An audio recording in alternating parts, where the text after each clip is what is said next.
Oh. All right, welcome everyone. I'll call the regular council session meeting to order. Please rise for the Pledge of Allegiance. I pledge allegiance to the flag of the United States of America and to the republic for which it stands, one nation, under God, indivisible, with liberty and justice for all. Please remain standing. We have Mr. Beckham here. Oh, there you are, Kurt. I see you, Kurt. Kurt's with Christ Church. Thanks for coming in tonight. You're welcome. Thanks for having me. Yeah. I could do that later if you like. Let's pray. Dear Heavenly Father, thank you for the privilege, Lord, of being here tonight and praying over this meeting for our leaders. God, they've been chosen by the people of this town to lead and represent our community, and they've been charged with a high task, Lord, of making decisions that affect our town. And Lord, I just pray then you just give them discernment and wisdom and guide them in their process tonight, Lord. God, please help them to get the big picture, Lord, tonight and to rise above it all and come together in unity, Lord, for the good of this town and the people who live here. God, bless them tonight in this process. Lead and guide them in truth and in righteousness. Lord, I just pray tonight, Lord, as they leave here, Lord, they'd have a peace in their heart knowing that you led them to good and wise decisions. And it's in your name we pray. Amen. Amen. Thanks, Kurt. You're welcome.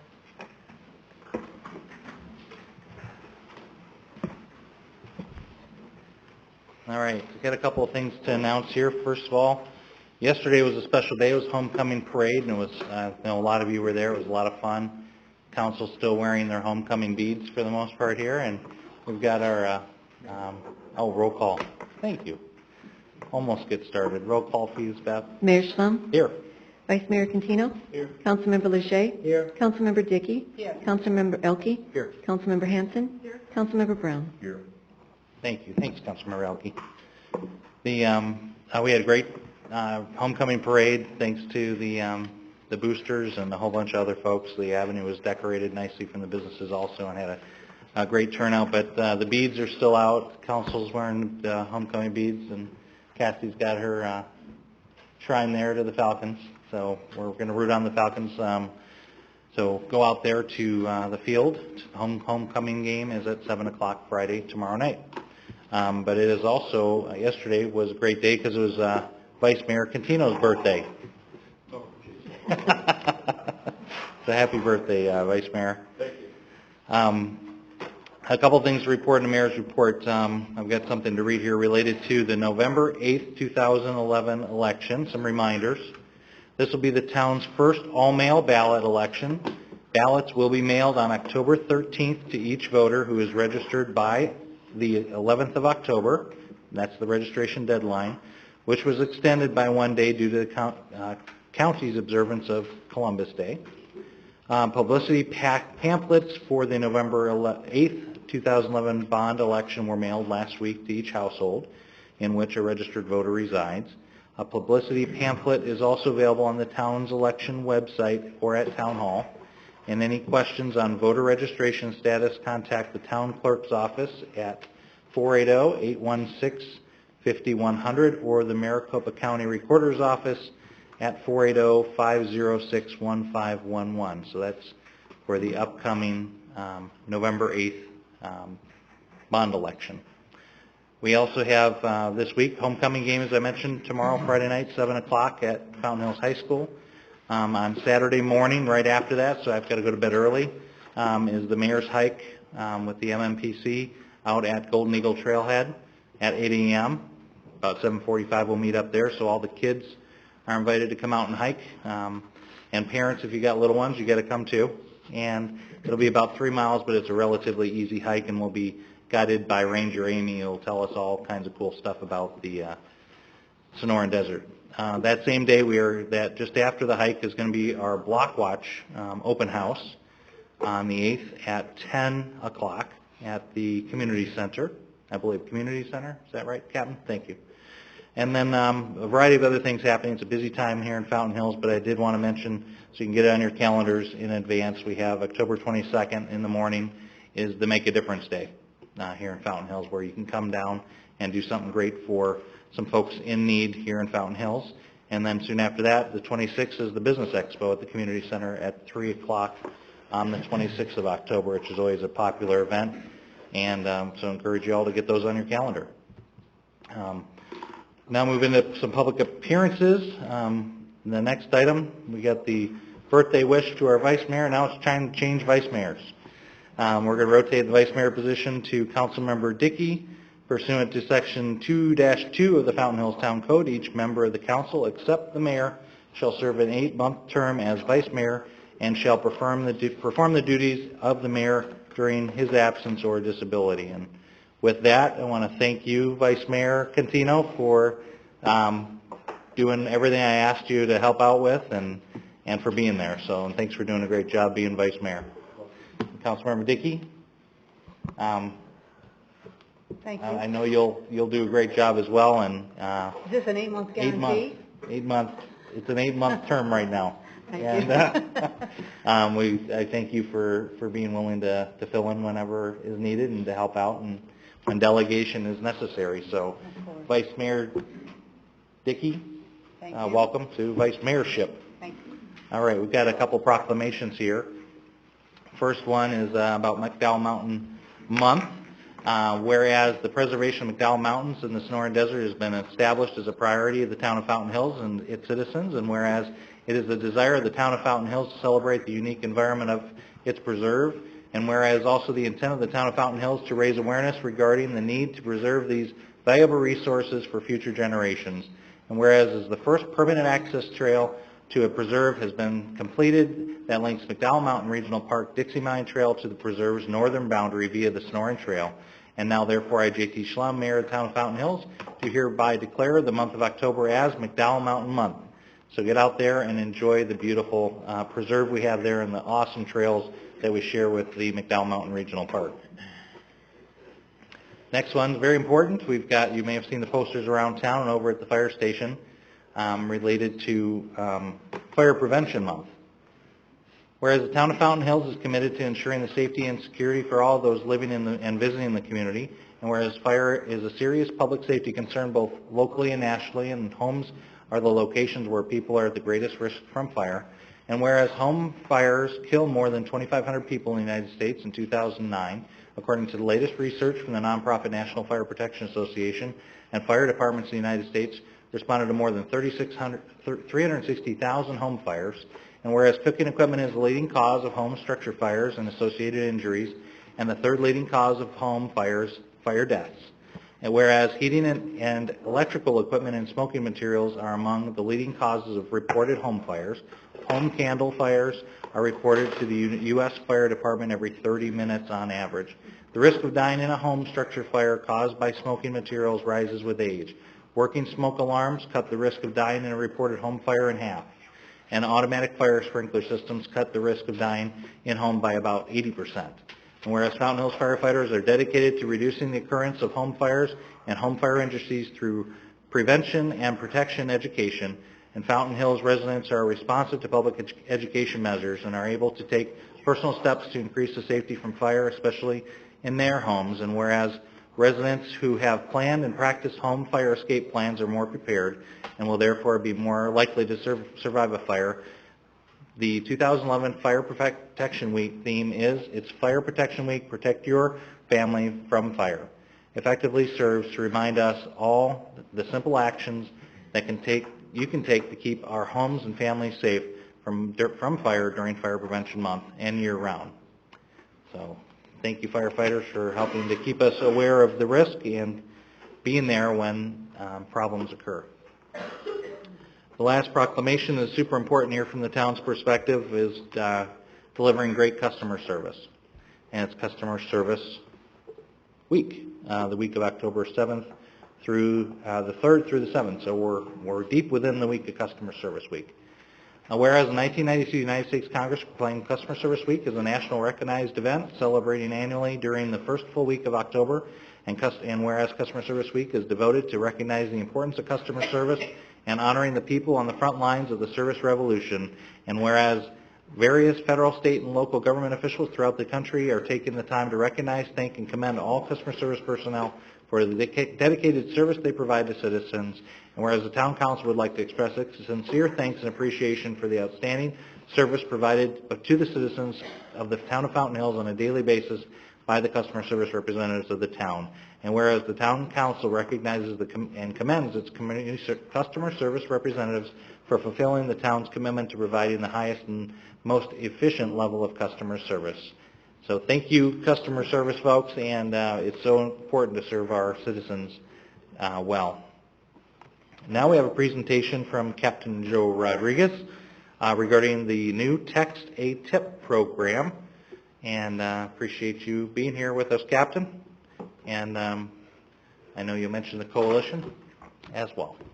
Thank you, Mayor Slum and members of the council. Let me just get our PowerPoint fired up here, and away we'll go. I promise you I will keep it very short and sweet. Thank you.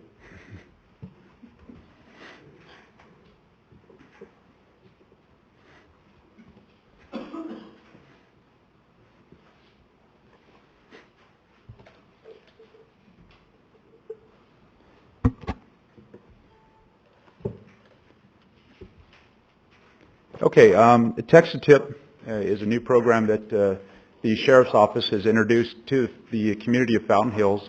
We are currently, this is the only area that it is being provided in within Maricopa County.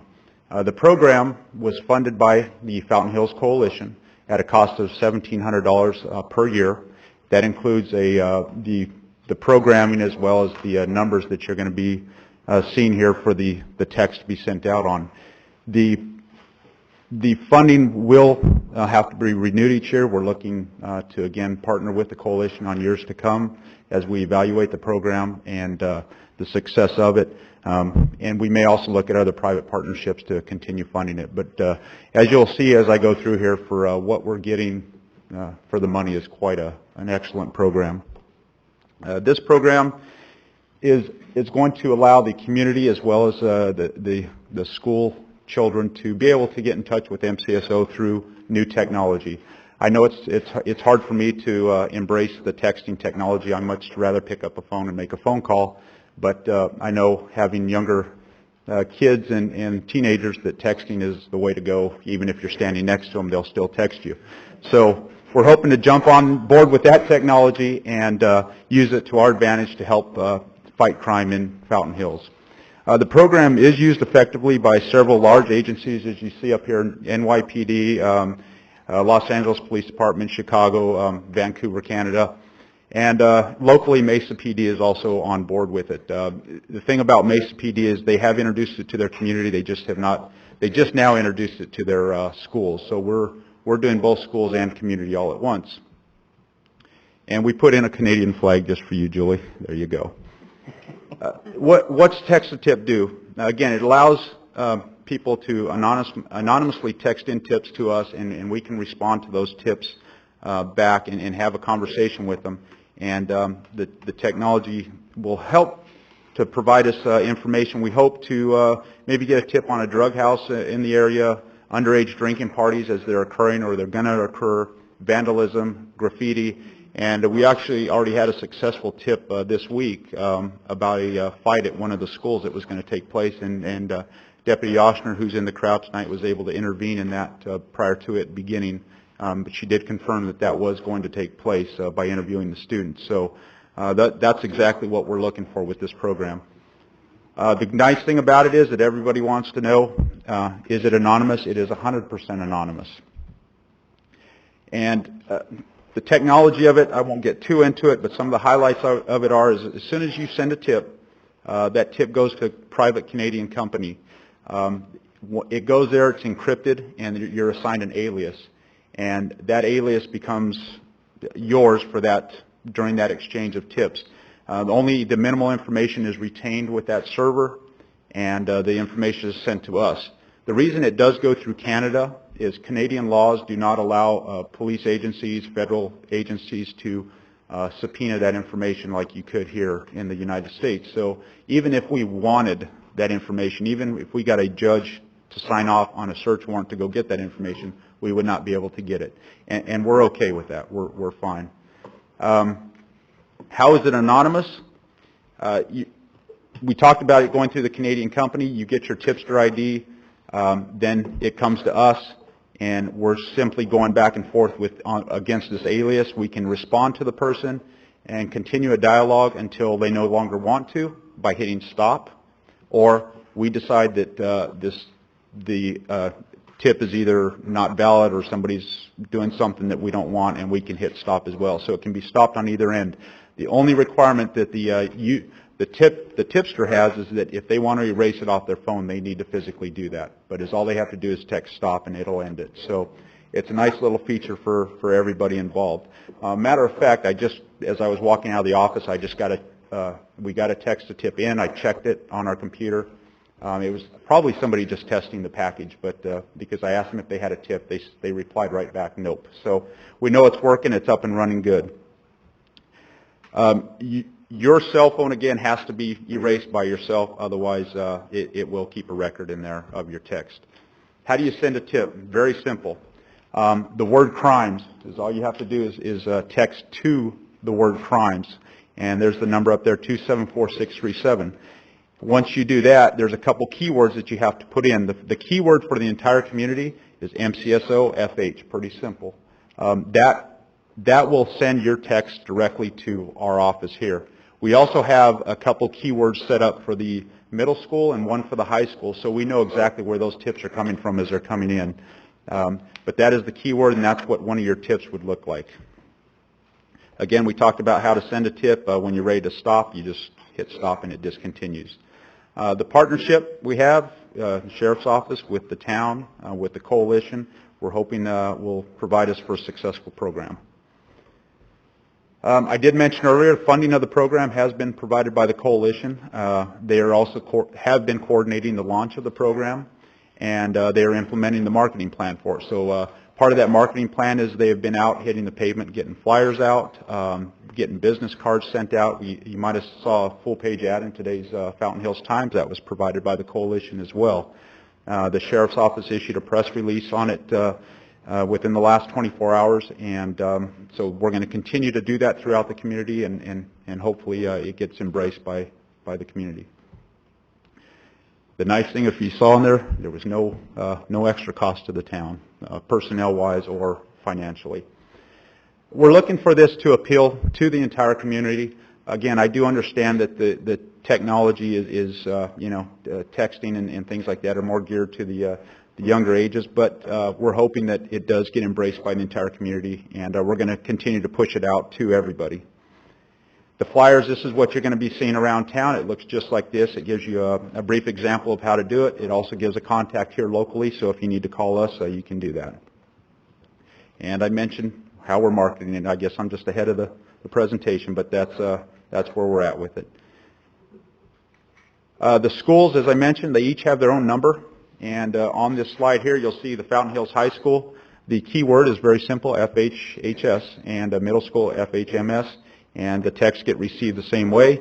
The text does go directly to Deputy Oshner as well. She's able to retrieve that right from campus, any computer she has there, and we can act on that tip right away. So again, we've already had success in that area, and that's, this is really a good target audience for us to get it out to those kids. And we even put a picture just in case they didn't know who she was. Can you go back to that? You want to see that one more time? I'll just leave that up for the rest of the presentation. How's that? Good. And it's always so nice to see you there. And, what we are looking for is we do want to be the leading edge in law enforcement. And we want to try to continue to do things in the town to be able to provide better law enforcement to the citizens here. And this is just one of those ways. We think that these tips can really help us out. A small community, I understand. I grew up in one that sometimes you don't want to give out information because you're going to be discovered. And we feel like this is really going to benefit those people that want to get us the information but just don't want to be discovered. So it's a good thing coming down the corner here. What we're all looking for, one thing, a safe community. And I mentioned to Carol Grew and Dwight Johnson with the coalition, the Maricopa County Sheriff's Office is only as good as the community it works in. And I mean that by, if the community is involved with law enforcement, and if they're giving us these tips and we're giving them ways to get in contact with us, it just makes it a lot better. We cannot do it all on our own. That's just, we know that 5 deputies on a patrol shift just isn't going to be able to do it on their own. So we do appreciate the town's involvement in law enforcement, in the safety of their neighborhoods and their communities. If you have any questions, please call us 876-3104. And again, technical questions, if anybody has any right now, I can answer those offline because they can get pretty involved. And I'll make the other comment is I don't know a whole lot about the technical aspects of it. The program is the plan is we're going to evaluate this for the first year and see how it takes off.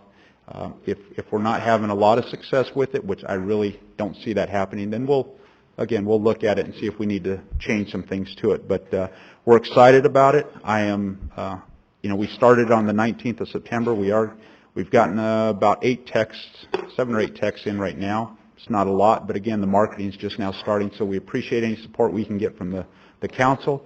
If there's any issues that come up or anything that I can help out with, I would appreciate it. And our goal with this is our target audience really is the kids, the underage drinking, the drug use in the town. Those are the 2 things that we really want to have impacted by this, but we know I think it's going to be successful, and we're looking forward to it. Thank you. Great. Thanks, Captain. And thanks again for doing the open house with the Block Watch coming up this weekend as well. You're welcome. Council, any questions on text to tip? Mayor. Councilmember Elke. Thank you. Captain, thank you very much for a great presentation, and thank you, Carol. I see you sitting out there, and the coalition for providing the funding for this program. Just a couple questions, and maybe you don't know this because of your disclaimer earlier about the technology. If someone were to text something and they were just horsing around with it, and you text stop back to them, would that forever bar that particular phone from being able to send in tips? No, it does not. It does not do that to you. But I believe we do have the ability to do that to a number. If we see that we're getting numerous crank tips in from a number, we can block it.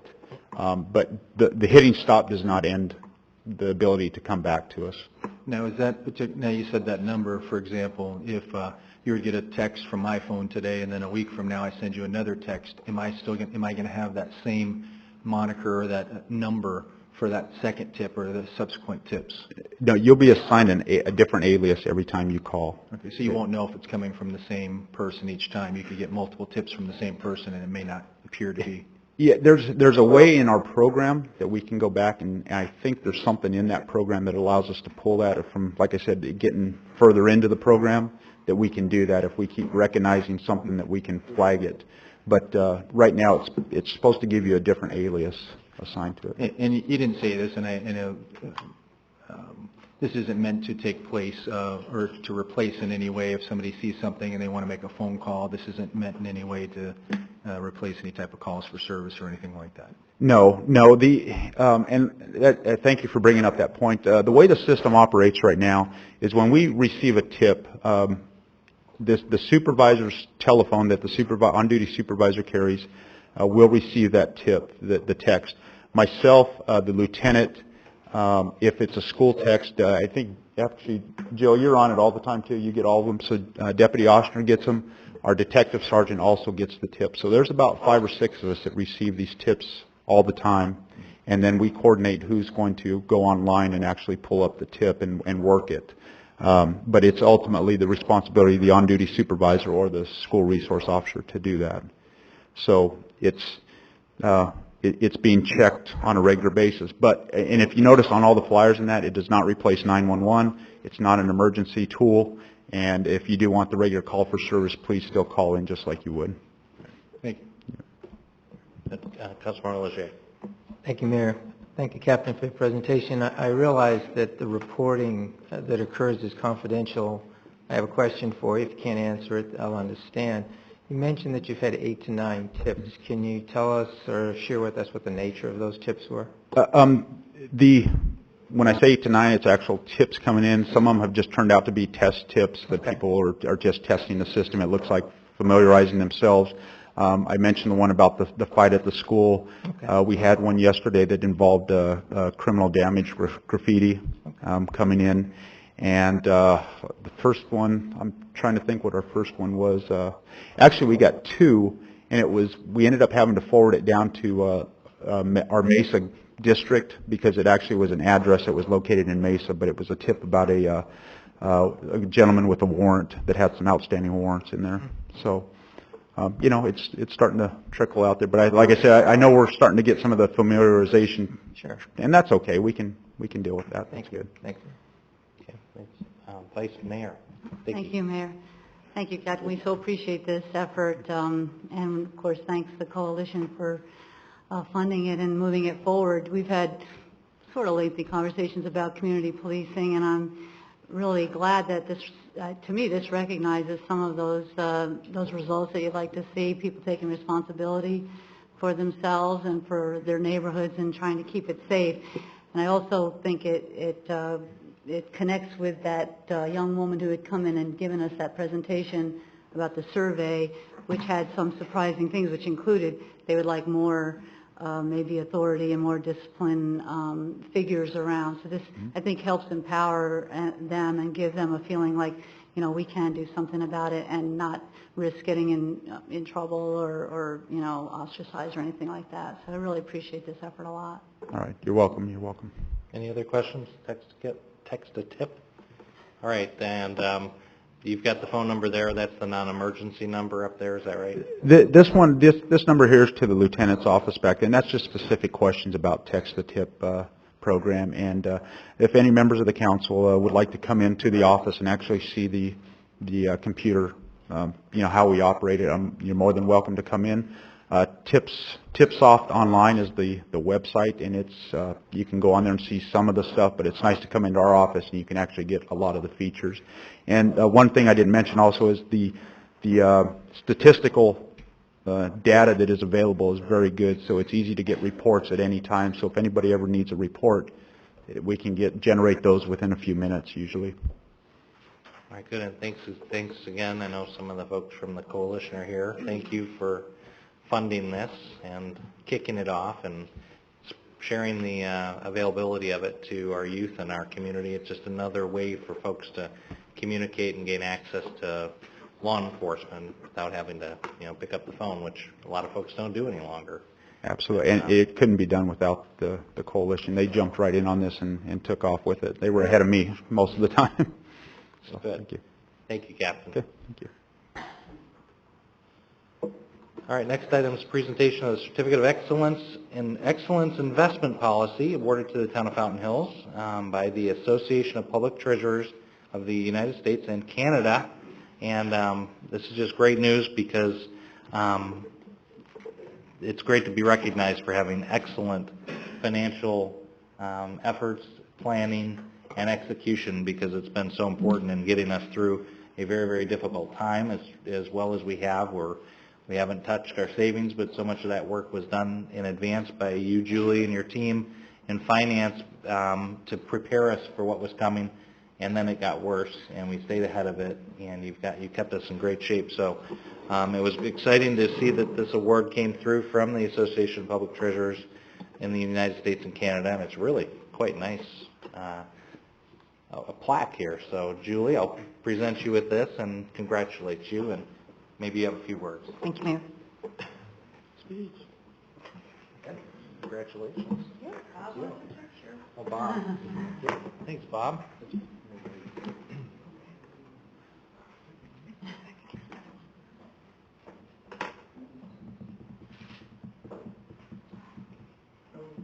All right. Thank you.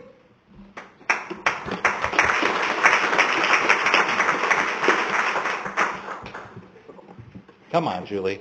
How'd you get the award? Okay, if you insist. Thank you, Mayor, members of the council. The town has been formally recognized by the Association of Public Treasurers of the United States and Canada for having a written investment policy that is certified and is one of 22 governments to be recognized, and that's in the United States and Canada.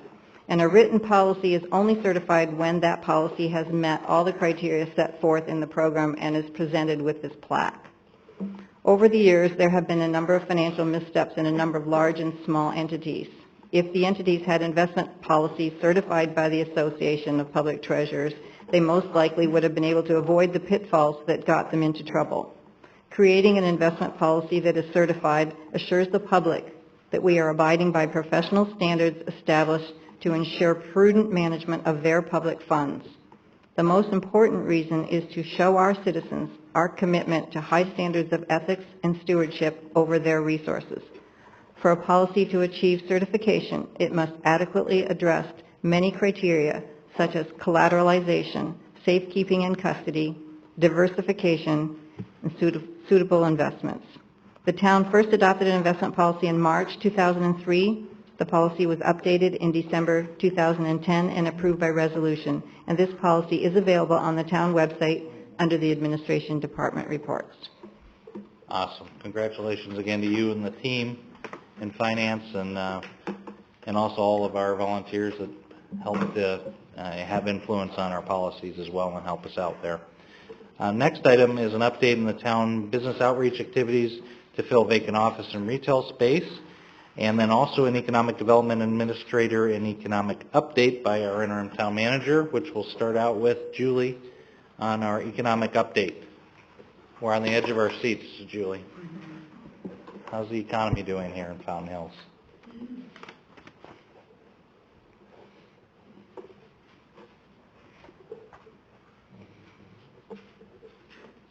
Thank you, Mayor, members of the council. This economic update is for the 3-month period from July 1st to September 30th. This is just a chart showing our general fund, which is our main operating revenue, the 3-month period, where we are compared to last year and where we are compared to budget. And we're about 98.4% of budget, which is pretty typical for this first 3 months of the fiscal year because it's a little bit slower. And this chart is just all of our other funds, which are special revenue funds designated for specific purpose. And you can see the first bar all the way on the left is our HERF, and we're down significantly, about 23% from last year. And again, that's a result of the legislature sweeping some of those HERF funds, which are actually our street funds. This is just a chart showing a breakdown of our general fund revenues, where they come from. And you can see on this chart that 92% of our revenues come from 2 main sources. The largest one is our local sales tax, and the other source is what we call our state shared revenues, which constitutes state income tax, state sales tax, and vehicle license tax. And those 3 together are distributed based on population. And then we have about 8% of our revenues are derived from fees, permits, and charges for services. Our local sales tax revenue breakdown again for the first quarter, we've received about $1.7 million, and our largest portion of what we collect in local sales tax is retail, and that's about at 42%. Last year, our total retail was $3.6 million, and the second one is our transportation, our communication and utilities. That's all combined in one. That's about 21% of the total, and last year we got $1.4 million. And then our restaurant bars is about 7%, and last year it was about $560,000. This chart shows the decline in our local sales tax revenue. Back in 06-07, we were at $11 million, and in 10-11, we ended up at $7.8 million. That's about a 30% decline. In the individual categories, the retail declined from 06-07 down 14%. Our restaurants actually increased 2% from 05-06, sorry. And our construction, which is no surprise, has gone down about 82%. Yeah, Julie, so the biggest decline causing that steep slope was construction. Yes. Sales tax. Exactly.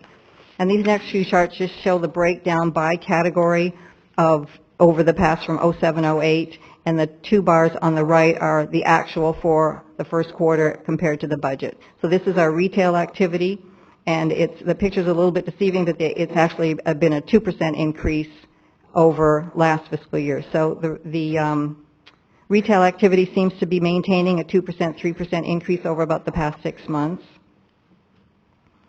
This is our restaurant bar activity, and that's up 10% over last year.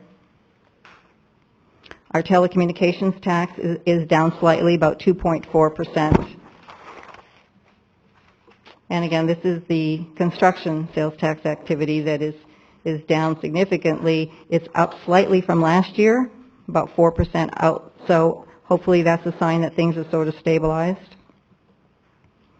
Some of the things that we have to be cautious of moving forward is our economic outlook is volatile, and this affects consumer confidence, which affects our retail sales, which then obviously affects our local sales tax. So as usual, our revenues will be monitored before expenditures are approved to make sure there's adequate resources for the expenses. And we continue to do research on privatization versus in-house and vice versa. And the biggest question marks moving forward are the sales tax, meaning the economy, and the legislature. The economy seems to be pretty shaky right now with the stock market doing all this flip-flops, and what that does, it affects consumer confidence. So we're really going to take a watchful eye over the next few months, which, as you know, the sales tax is 2 or 3 months behind. So this recent activity, we're likely going to see the results of that in the next couple of months, so we're going to monitor that very closely. That's it for me. If anybody has any questions? All right, thanks, Julie. Any questions for Julie on the economic update? Thanks a bunch, Julie. Go now to Ms. Lori, for the town business outreach efforts to fill vacant office and retail space. How are you doing, Lori? Fine, Mayor. Thank you very much. Just give me a minute and let me open the presentation here.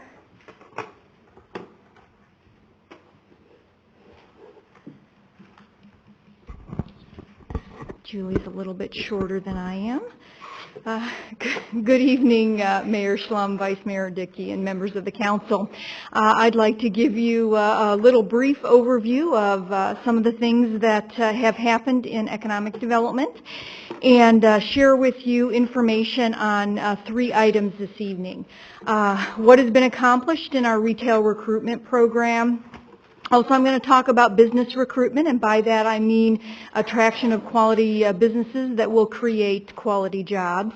And also I want to talk a little bit about the work that has been done on increasing the avenue vitality, the vitality of the Avenue of the Fountains.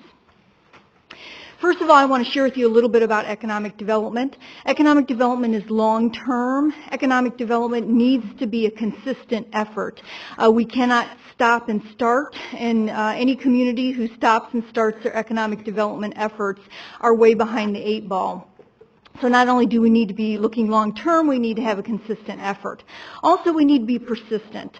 And what I mean by that is, if you're afraid of getting rejected, you shouldn't be in economic development because you have to knock on a lot of doors and be consistent and persistent in talking about and promoting the community. And also the third thing on economic development is we concentrate on filling the pipeline. Economic development projects are long-term in nature, could be 1 up to 2 years, sometimes longer. I have worked on projects as long as 4 years. But again, we need to start somewhere. We need to start filling the pipeline. First of all, I'd like to talk a little bit about retail recruitment, and that goal is to provide our citizens with the desired products and services which will increase their quality of life. We do this in a variety of ways, and that is retail trade shows and conferences.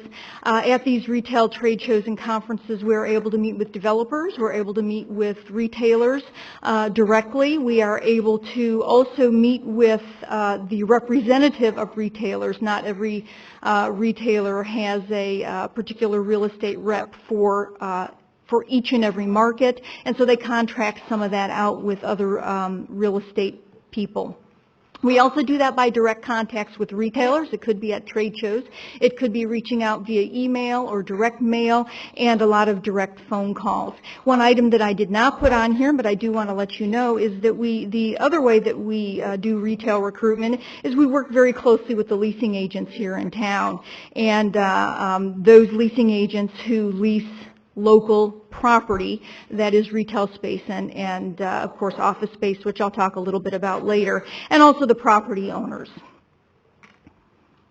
Again, just a reminder that the project cycle for retail recruitment is 1 year up to 2 years out. And to be quite frank, the retailers that we're talking to today, we're talking about 2013. Most of the retailers have their targeted list of communities geographically where they want to be in. And so 2012, they already have their projects pretty much done and signed. And so we're looking at 2013, 2014. What has been done already?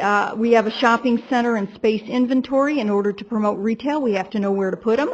And so the shopping center inventory has been done, and within each shopping center is not only do we need to know where the shopping center is located, but what square footage is available and what suites are available. And also developing, it's very important that we develop contacts with the leasing agents and owners of local properties, but not only develop contacts, but maintain those relationships, which is extremely important if we're trying to work with them to fill their space. And so that's an ongoing process. And we've developed those relationships, and we work very closely with them. And I just want to say I certainly appreciate their professionalism and their ability to work with me on a consistent basis. And with that, I do want to share with you some retail locates that we have and some of the activity that has happened that we've been working on for quite some time. First of all, this is not new news to you all. We've been working with Señor Taco on a second location, and I just want to assure the citizens that they're going to stay at their current location on Saguaro and Shea. However, they really like the Fountain Hills market, and they believe that there's an opportunity to capture a market that is closely associated with the downtown area.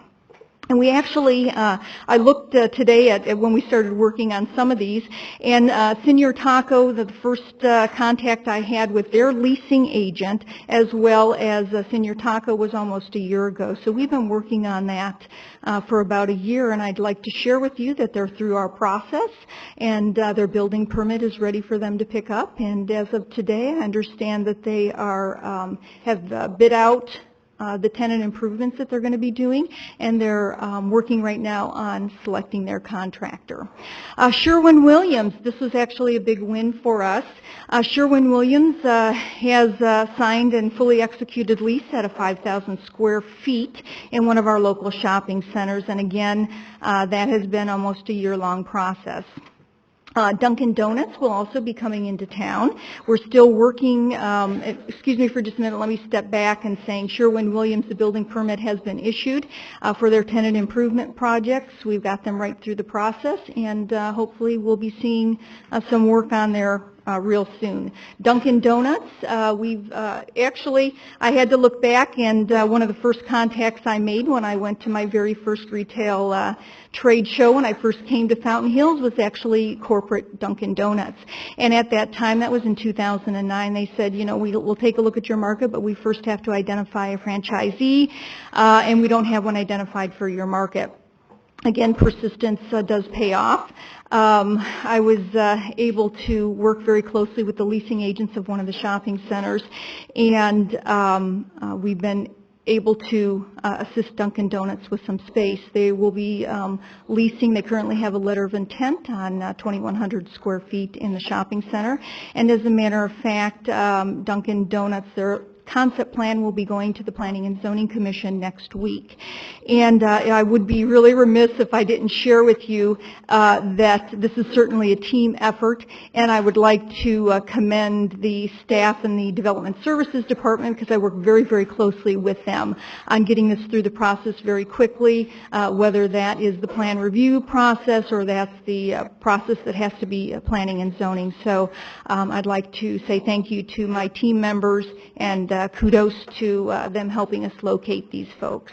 Good team effort. I'll just correct you that Dunkin' Donuts, as far as I know, has been being worked since 1978, when my father was prodding them to get to Fountain Hills. So Well, then it's about time, huh? We had them here. Well, we're very pleased to welcome that franchisee into the Fountain Hills market, and we're anxiously looking forward to actually all of these 3 opening. Just a pictorial of the pipeline and how the process works. Again, ICSC, the first contact with our real estate leasing agents, inventory of the available space, retail analysis, a retail study analysis that took place. And by the way, I just met with a lot of the leasing agents in September, and I will tell you that retail study is being used consistently. They tell me all the time how glad they are that we've done that, and they're directing, I put together a little information piece that they hand out, as well as they're directing people to our website. So I believe that was well worth our effort to do that. So it's a long process of consistent effort, and then at the end of the pipeline you see a project come out. And so the things we are working on today will hopefully be coming out of the pipeline 2012 and 2013. The second thing I'd like to share with you is our business recruitment strategy. And again, that is to bring in quality companies that will create high-quality jobs for the citizens of our community. We have already done target industry identification.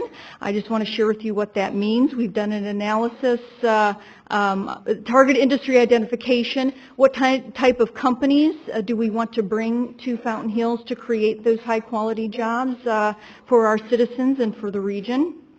And how did we do that? We started with the analysis of our existing business base. We used our business licenses to determine who was here and what they do. They were all categorized.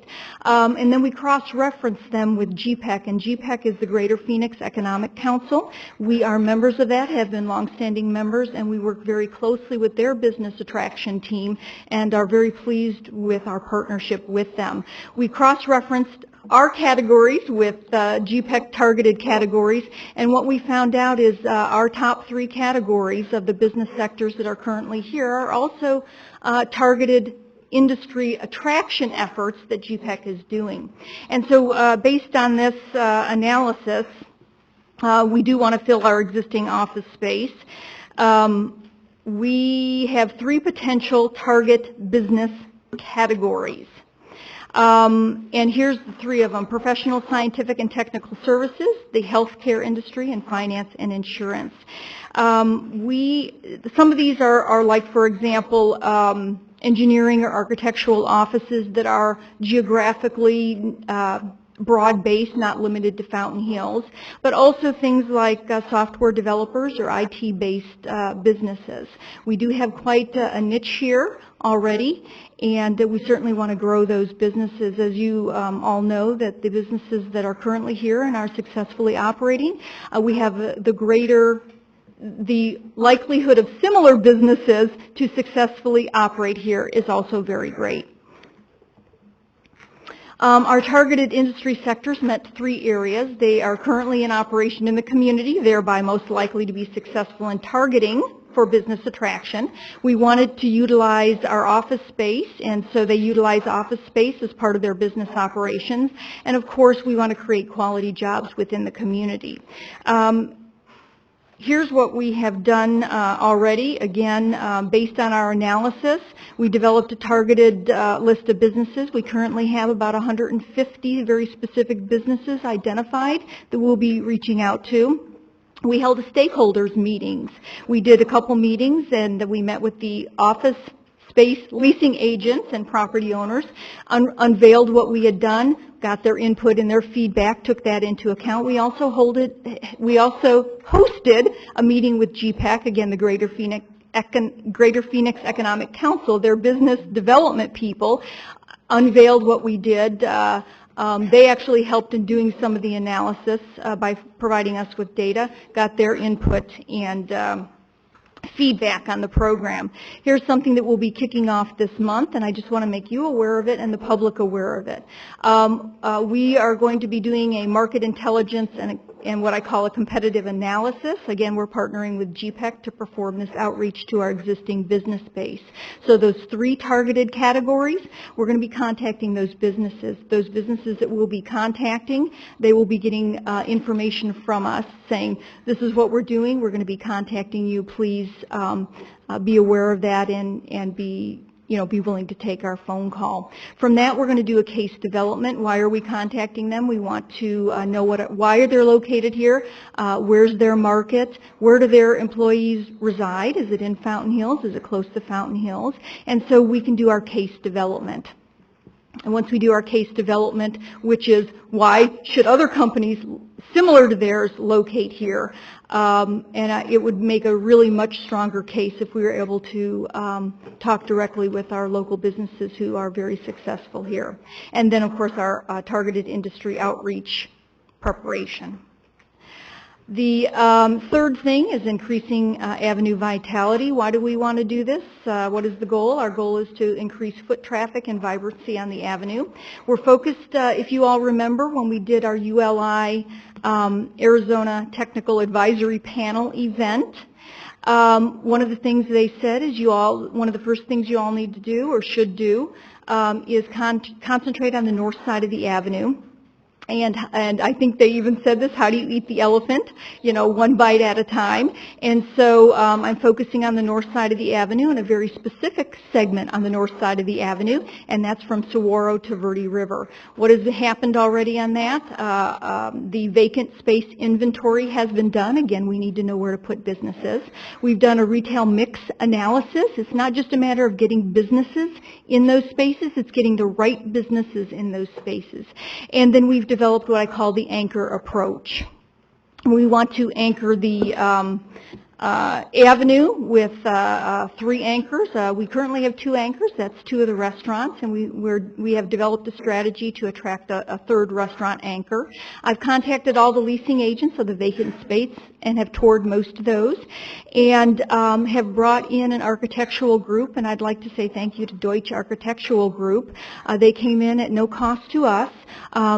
Working with the leasing agents of vacant space, we have identified a couple of opportunities that would work for a restaurant, another restaurant anchor that would complement the 2 restaurants that are currently there. Deutsch Architect sent a layout, and I don't know the title of it, but an architect person who does interior layouts and to develop the layout concept for us. Again, they came in also with a contractor so we could identify the cost of doing that. That was probably about a $2,500 that they expended in personnel costs out of their pocket. And of course, if we had contracted with somebody to do that, it would have cost us much, much more. So it's all about developing relationships, and we appreciate their confidence in us and the relationships we built with them. We now have developed a targeted list of 34 regional restaurants. And we're in the preparation of doing case development, and we'll be outreaching to those folks as soon as we get the construction cost estimates in.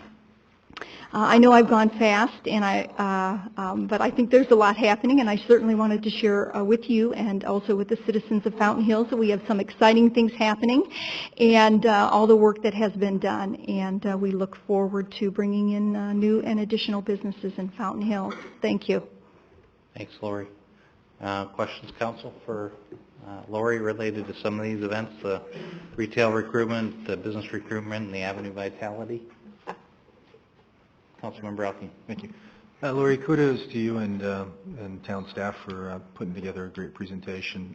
Thank you for the updates and everything, and certainly be sure to come back and provide the council with updates periodic as to what you're doing exactly. And certainly it's nice to hear about the gets that we're talking about with Senior Taco, Dunkin' Donuts, and Sherwin-Williams, and I'm sure you have some other things in the pipeline. So thank you very much for the presentation.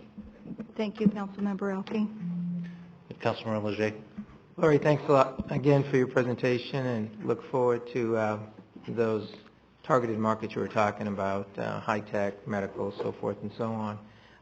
Councilman Elke mentioned 3 companies that you squeezed through the pipeline that are a reality. Do we have any idea when they may be operational? I know they're kind of in their early stages of development.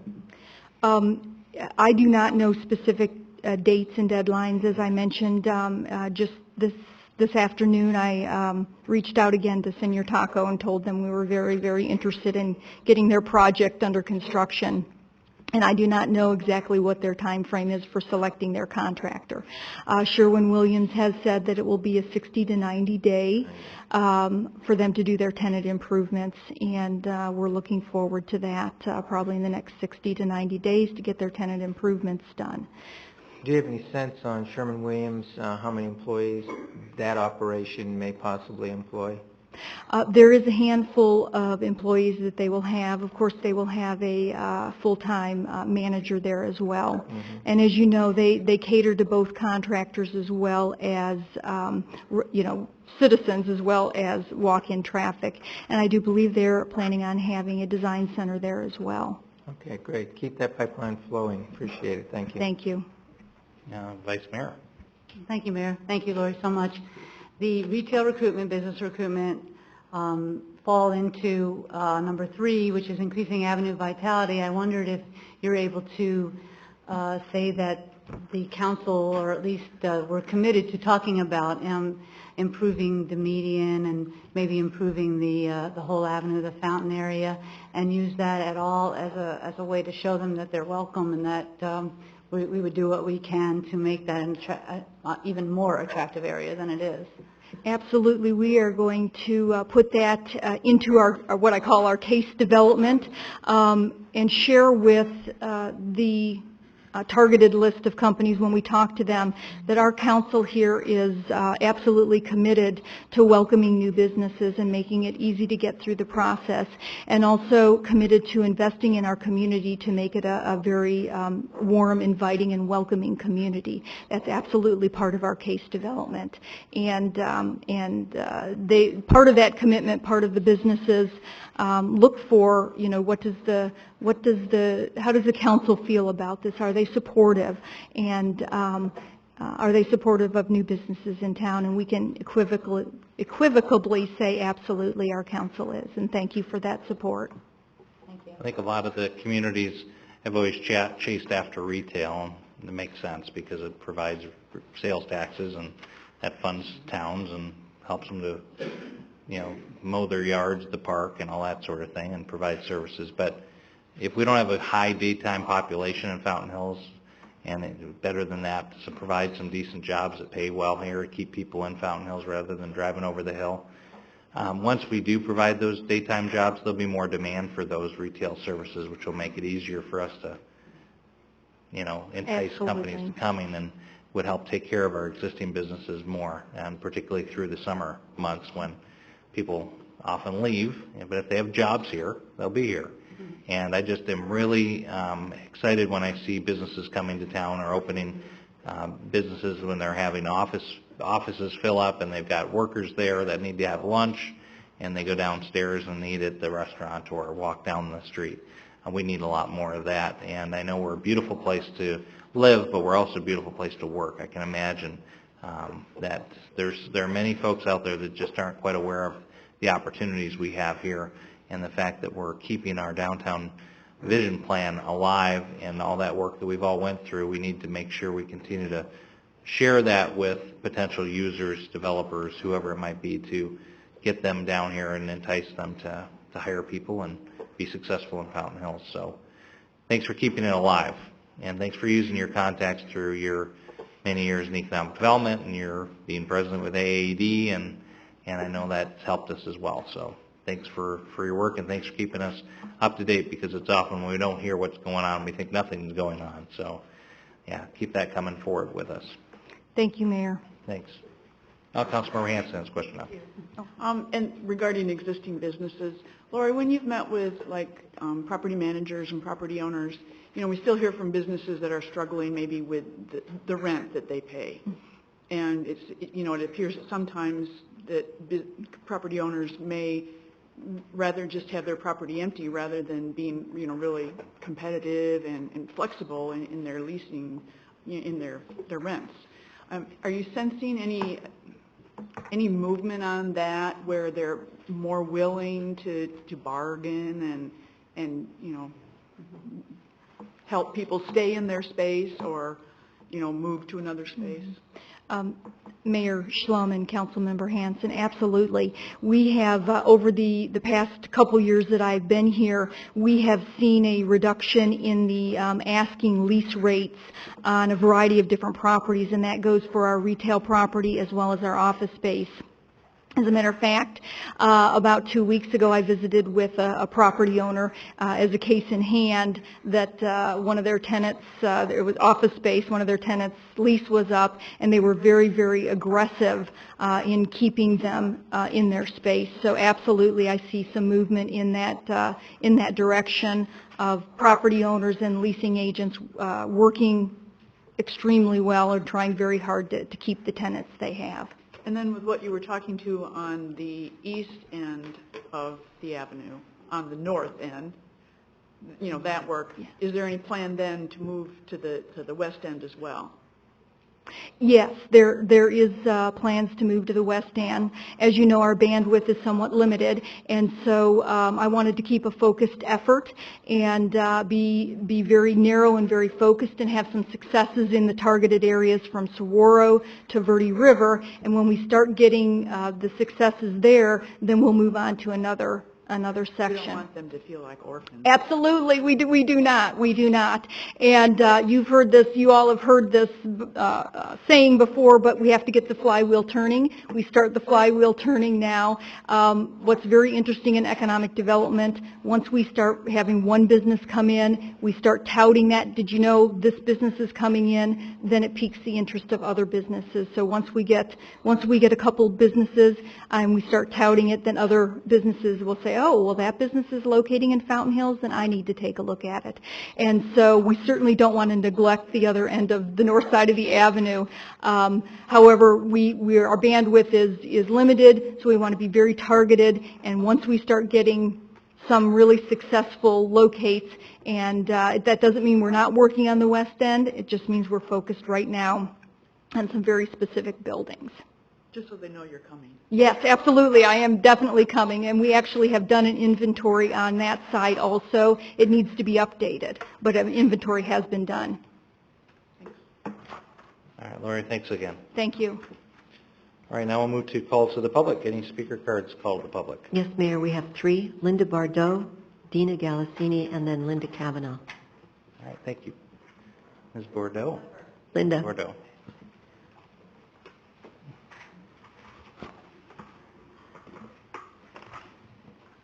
Good evening. Good evening. Julie, is this your laptop? Can I just shut the tab so I don't mess around with the buttons? Okay. Thank you. Good evening, council members. Hey. I have a couple of questions. The road bond, I've had the opportunity to meet with Julie Getty and Paul Mood at town offices, and they were kind enough to come to our group and do a presentation. So there's just some confusing facts about it that I just want to go over and make sure we've got it all straight. Saguaro, the first portion of the bond is $13.5 million, and that's going to cover Saguaro at $7.5 million. Okay.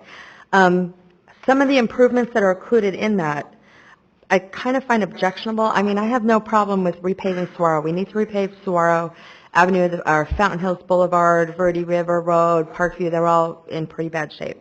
I guess the problem that I'm having is the extra stuff that's going along with it, like the opportunity of putting a roundabout in at the end of Avenue of the Fountains for $1.75 million.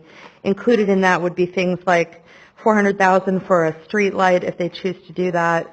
The little street light poles that are up the avenue that have the banner signs that look all great during the holiday. They want to add some more of that. They want to add street parking, so on and so forth. They also allotted $200,000 for 4 crosswalks, although 12 have been identified as places they would like to put those. So I guess my question is there a way to retract some of this out of the current bond, or is there a way to, I think you have to have the bond out in the public right? You have to have what it is. There's no way to add a bond to just say, okay, let's pave the important streets that need to be done instead of all this other stuff. Because after the $30 million for the next 10 years, if I understood Julie correctly, that's prepackaged and bundled off, and it's sold at various interest rates, and it may be 10, 15, or 20 years that we pay this $30 million bond. At that time, we'll have basically 1/6 of the town done. And then in 2021, a second bond will be called for to the tune of about the same amount of money. So if we're not done paying the first bond, if it's 10, 15, or 20 years, we'll have another bond on top of that, at which point we'll have another 6 of the town covered, and so on, sort of in perpetuity. So I guess that's one question that I have. Another question that I have, I came across a letter that was sent to the council from Sunland Asphalt back in October of '09 that was an estimate to do Saguaro, and the estimate for a mill and overlay was $2,150,000. So that would have milled 2.5 inches down and then done the asphalt rubber mix. And I'm just wondering why we didn't do that then, or why there's such a big difference between the Saguaro number of their mill and overlay estimate of $2,150,000 as opposed to the 7.5. I know that $1,075,000 is the rotary. I keep calling it a rotary, you call it a roundabout. I'm from the east. Another thing I wanted to bring up is a sole and separate issue. Is the captain here? About the text a tip. I think it's great that the community is not interested in keeping the kids off drugs. It's something we need to do. I'm all for that. I would be happy to volunteer for any service. I've actually worked pro bono on kids in high school who are having trouble with drugs and coaching them and so forth. My question is involving the anonymity of it, which can sometimes lend to no accountability. And I think, kids can be, mean to each other sometimes. So what's to prevent like a bully going after some child that he doesn't like, or, some teenage girl whose boyfriend got stolen, texting in, Mary Sue's dealing drugs. I mean, what's the procedure if they get a tip? Do they go under surveillance? Is the officer deployed to the child's home? I mean, how does that work, and how do we prevent that abuse from happening, would be another question. Well, your time is definitely up. Oh, I'm sorry you didn't have the clock on me. I'm sorry. We did some extra time, Linda, but Okay. I think, as you know, call to the public, if these items are not agendized, that you've Right. asked questions to, Right. except for the text to tip. Maybe we can speak to that a little bit. But Right. we'll follow through with the remainder of the public comments at the call to the public here. Okay. The other items, Julie, were related to the bond. Obviously, you met with Ms. Bordeaux. There must be still some outstanding questions. Do we have anything that we can share on that? Is there public open houses coming, those types of things? Or perhaps maybe they can just put the numbers on the website, like all the bond numbers like Paul gave me. I mean, it's really complicated, but maybe people can log on and see what those numbers are, how much it costs, what it's designed for, and like that, so people can have those questions answered. I think the questions were clear, and so I think Okay. we could probably, we can't address And I know them now, Paul's as not you know. here. I was sorry if he wasn't here. I'd be happy to follow up with him too. So, Okay. okay, thank you. Dina Galassini? Welcome, Ms. Galassini. How are you? Oh, great, thank you. Good. How are you? Awesome. Okay, I'll try and make this in 3 minutes. I'm Dina Galassini. I would like to voice my opinion on 2 items this evening regarding the bond election. One, the estimated total cost of the proposed bond authorization, including principal and interest, is over $44 million. It's going to cost us. This is far too excessive for me as a taxpayer, and I hope, I feel the town should live within their means, as every resident is struggling, that is, most residents. The town currently has $4.6 million obligation bonds outstanding. The new bonds will pay for this debt, to my understanding. To me, this is robbing Peter to pay Paul, only Paul continues to come around for more money, in this case, bonds. $4.6 million isn't a small chunk of change. This is a debt being repaid by another debt and interest being paid on interest. This gets us deeper in the hole. The proposed $44 million bond bonds are nothing but debt bondage, where our town is typically, or is basically, using its residents' homes as a security, along with ending their current debt. If this bond election passes, it may very well have an impact on the future growth of our town. With the current economy in the state it is, it's unacceptable to me. This makes me wonder how serious the town council is on attracting families and commercial businesses when they are strapped with financial burdens such as high property taxes in this volatile economy. The town is pledging essentially us against a very large loan, a loan that comes with the risk of variable rate up to 12%. How many owners lost their homes from a variable rate? Funds from the proposed bonds are to be utilized very broadly, and they appear to be looking to finance too many major repairs and miscellaneous items. I can see this bond money being eaten up very quickly, and the town wanting more bonds out of their bondage, or from their bondage slaves, us. The town isn't really selling bonds, they're kind of selling us out. They should live within their means. Now, regarding tip a teen or text a tip, in no disregard and all due respect to the sheriff's office, I'm sure there are a lot of positives to it, like texting a tip on my neighbor, per se. I must say this, you know, if this goes through, this town is really getting on the Big Brother bandwagon. May I finish, please? Sure, wrap it up. Thank you. What an ingenious way for people to police people. Here we have kids switching to texting by snitching on each other, especially when they're perhaps been jilted or gisted. Next, we'll have kids texting a tip on their own parents, or maybe because they are just mad at them. Maybe I can text a tip to our local government on how my neighbor has violated one of the 16 pages of trash laws. Regardless of Canadian laws, this is just the beginning of private citizens policing other private citizens. Almost done. More texts equal more manpower which is needed, which costs me more and residents more. Thank you. Thanks, Ms. Galassini. Linda Kavanaugh?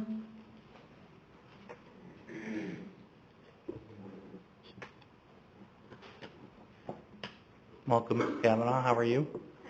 Doing good, thanks. Good. Yeah, my comment is, I'm Linda Kavanaugh. My comment is about the economic development plan. No economic development plan should be complete without talking about business retention.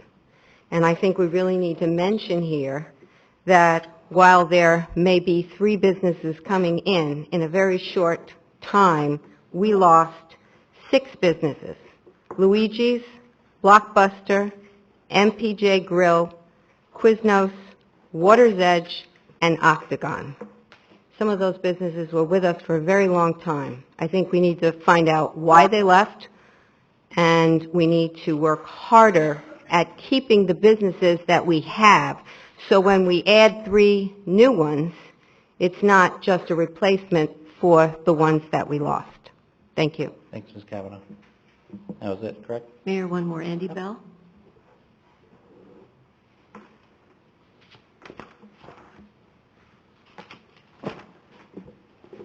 Welcome, Ms. Bell. I remember your father. I thought Taco Bell was a telephone company when I moved to this country from Canada. It's nice they're coming in. I ibid what Linda just said, but I'd like to ask you to ask some other questions besides being nicely excited about a restaurant, which the normal cost would be under, the fee would be under $5 per customer. You have low skill, making tacos, except for the manager. You have low skill for the other restaurant. We're going after restaurants. Sherwin-Williams, wonderful, great. I don't have to go down, and a lot of us don't. But my question that I would like you to ask when you speak with economic development is, First of all, we used to have 50 restaurants. And like Linda said, they're all going, so why are we attracting more restaurants? In addition, there was a report by the Economic Development human being over here that stated about 8 months ago, it was out, I had a copy, that over 50% of people employed in Fountain Hills live outside of Fountain Hills. So there was another aspect I'd like you to think about, and I might be wrong, you can re-look at the presentation, that there is a letter going out to, technical people and service and healthcare, et cetera, to ask them why they're here, how they're doing their business, et cetera, so that others in that field could possibly be required, requested, or spoken about coming in. If I owned a business and my business was technical or healthcare, I'm not going to sit down and tell you my successes so a competitor will come in. So I just ask you to think about, just slowly, because I know about what is being presented and then where to go.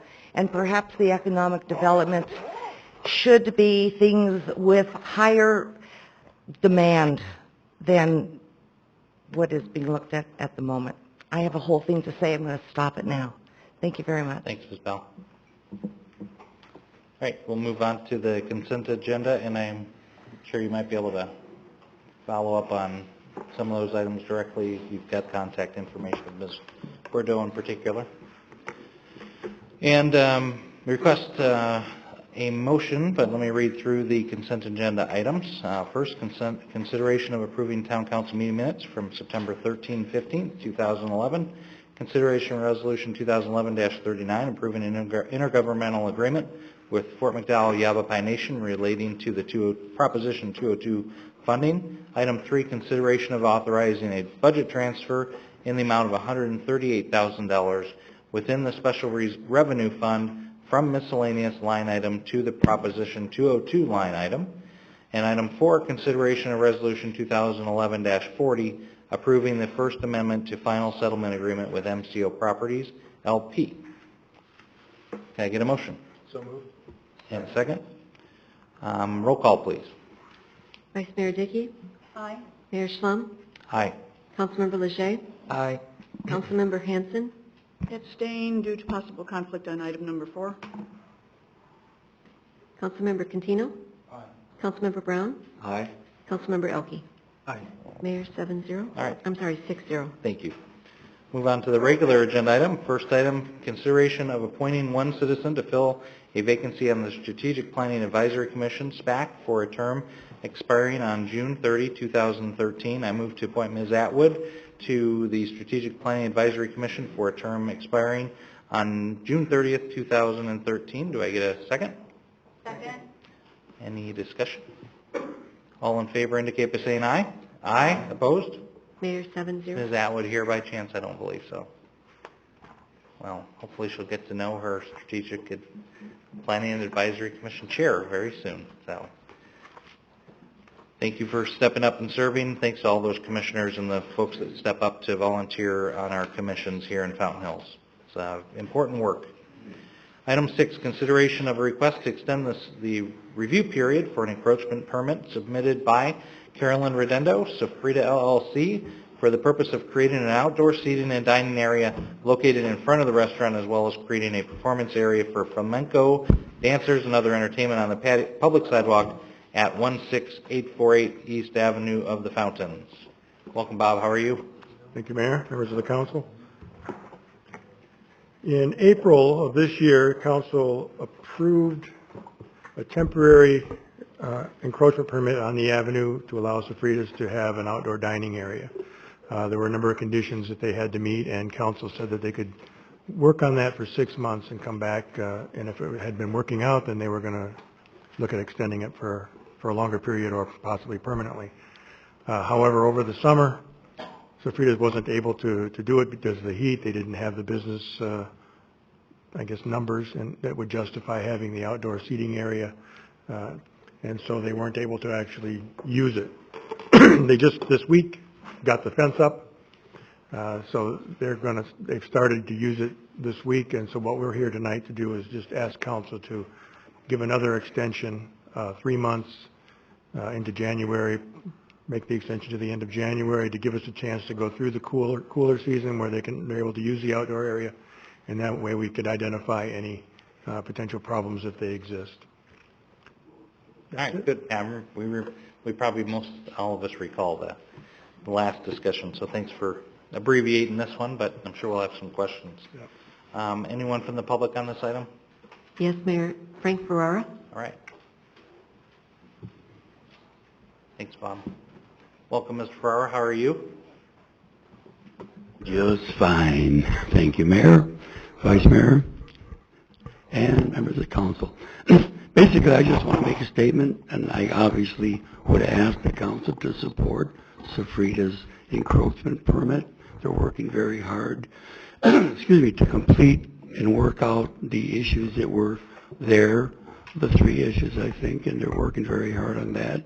And I'm thinking that with the new weather that we're having now, there's something about eating outside. I don't know what it is, but it's just sort of ambience. You walk around. I just come back from Manhattan. That's a hell of a place, I'll tell you. But in any event, very small restaurants, you see one table outside. People cramming to get to that table. And it's just vibrant. And I would suggest that maybe this could be the same thing. So I would like to see support. Obviously, we all would, I think, but I just want to make sure I go on record for that. Thank you very much. Thank you, Mr. Farmer. All right, council, any questions for Bob on the continuation of the encroachment permit? Councilmember Contino. Yes, I had a question for Bob. The west side of that building where that sidewalk goes out to the parking lot. To the back parking lot? To the back parking lot? To the back parking lot. The last time we were there with Paul Mood, they had the fence all the way over, so it's impossible for even a pedestrian to go down there. They had to cut across and go out the other way and come down. I don't mind that, but when you have a table sitting there, there's not enough room for ADA compliance in there. Well, we've been working with them to look at the way of designing it. And what you see up here is the original approval with the fence going down the sidewalk like you're talking about. Right. What they've done is they've stopped the fence here, right, only on the sidewalk. So this entire, I think it's an 8-foot wide sidewalk, is going to remain open. Okay. Now, answer me a question of where would they put the J-Johns? If I knew what that was, I could tell you. The restrooms. Oh, they've actually been working with the building department. They're on the restrooms, and I believe they have some, and Caroline's here, she can answer that question better, but they have been working with the building department to come into compliance with those building codes. Okay. Now, the other thing was when Paul and we were down there that one night, the band setup or the flamingo dancers setup that they had blocked the whole sidewalk, so we couldn't really I couldn't go down in my scooter. So how are we going to prevent that this time? And secondly is, all the lights were plugged into the town of Fountain Hills outlets. Are we going to continue to pay for the electricity for this? I am not aware of any agreement to pay for their electricity. That would be something to look at. Paul understood that was, he saw they were plugged in. That's why I'm wondering. Okay. That was the lights, the whole works and everything. And I was just curious. I didn't know. So these are just questions that people have asked me. Okay. I'm not aware of any agreement. If we have to come to an agreement, obviously that would come to council to have that ratified. As far as blocking the sidewalk with the dancers, we'll have to work with them over the next couple of months while the permit is still valid to make sure that any of those types of problems are addressed so that they don't remain. Thank you. Councilmember Brown. Thank you, Mayor. Bob, have we had any other complaints? Well, we haven't had any complaints. They just set the fence up this week, so. But it was set up late last year, wasn't it? Yeah, but it's at a temporary basis, so they pulled it in. Right now, it's bolted into the sidewalk, so it's going to be a permanent there. So we'll actually know whether or not it's going to create a problem. Is it actually the dimensions that were approved? Because the dimensions as they are set up right now meet ADA. Thank you.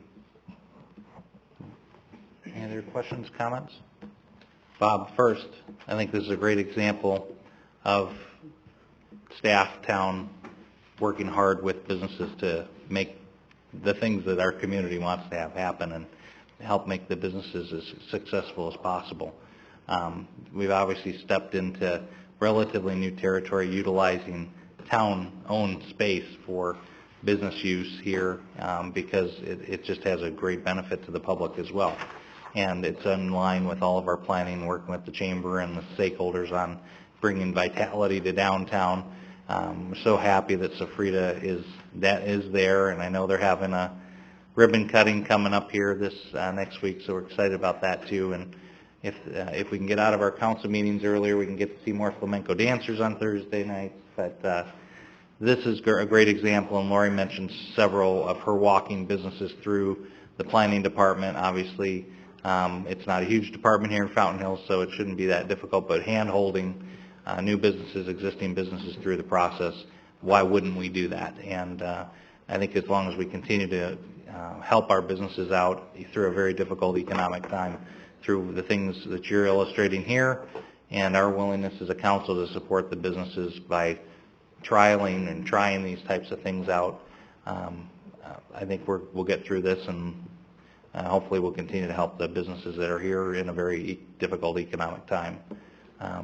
The fact that we haven't had any complaints, and it was obviously a temporary thing before, that's why we're continuing this as a how do we have it worded here? Encroachment permit basis. How, if problems come up, do we address them?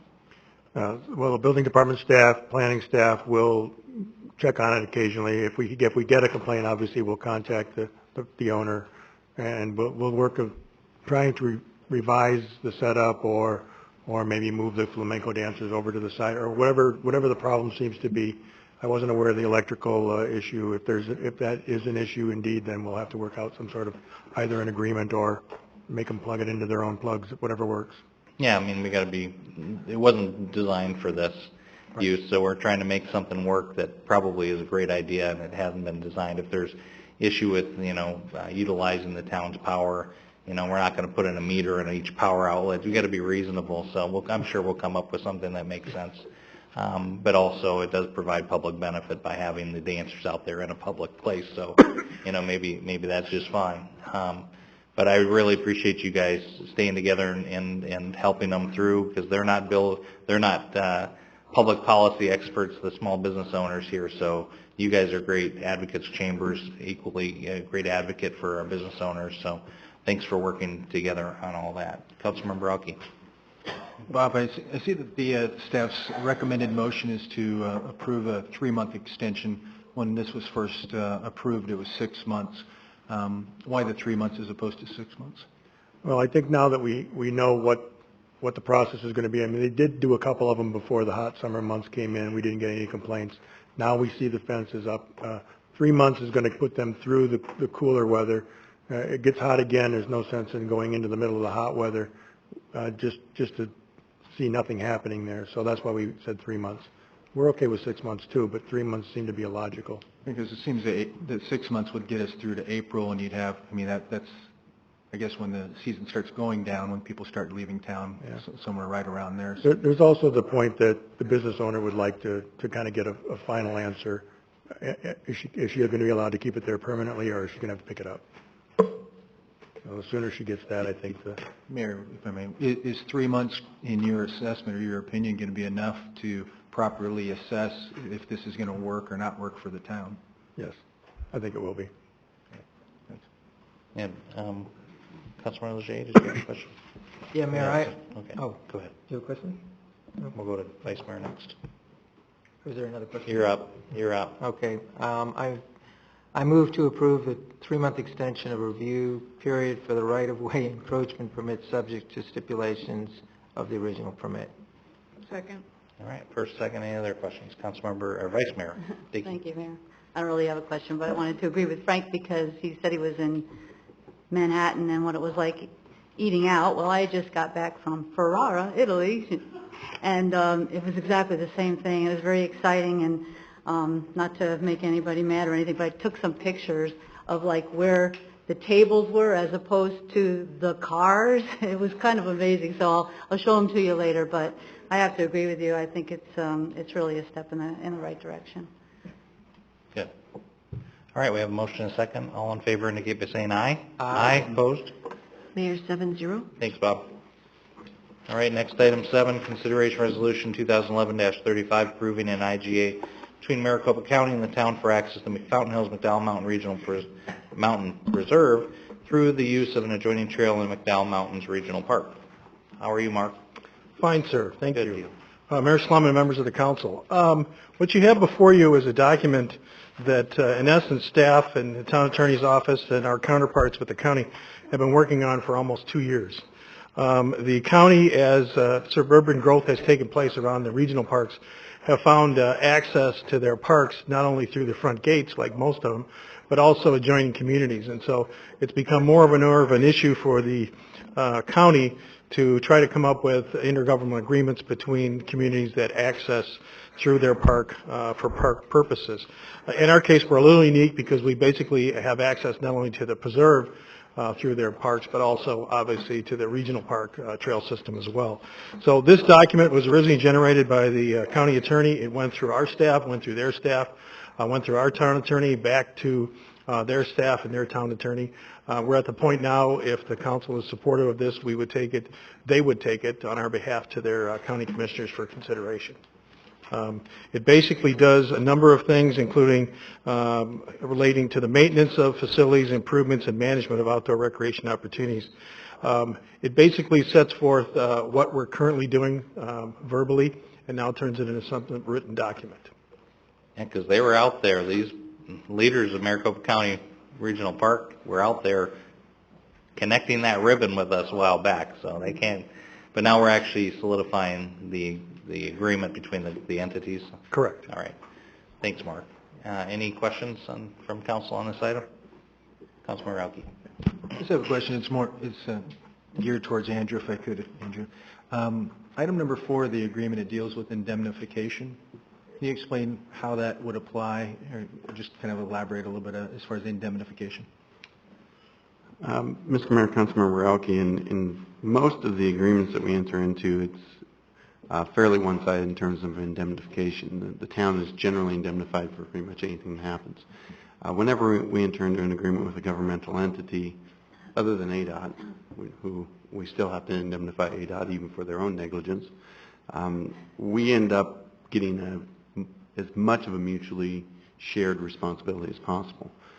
In this case, it was important to us to make sure everybody understood their mutual responsibilities across the different borders, as people really wouldn't know as they were wandering through the trail system on a regular basis where they might be. So one of the things that was discussed early and often in this, and then I think shelved for quite a while, was how do we handle those responsibilities, and it was important to us to make sure that they were shared as much as possible. And the language there reflects as close as we could get to the point of, if someone were injured in county property because of the town's negligence, how that would happen, we're not really sure. The town would be responsible for indemnifying for that. Same thing goes for the county as well. And then in any case where a suit was brought for an injury against both, and there was a discovery that one side or the other was responsible, then that would cause the burden to shift to the responsible party. Frankly, most indemnity provisions are just an expression of what the current law is. I mean, because we're a comparative fault state, every party bears their fault no matter what. In this case, both the county and the town are covered by the recreational user statute. So the risk to both entities is quite a bit lower as long as the facilities are built correctly and then basically left alone. That's the way the statute works.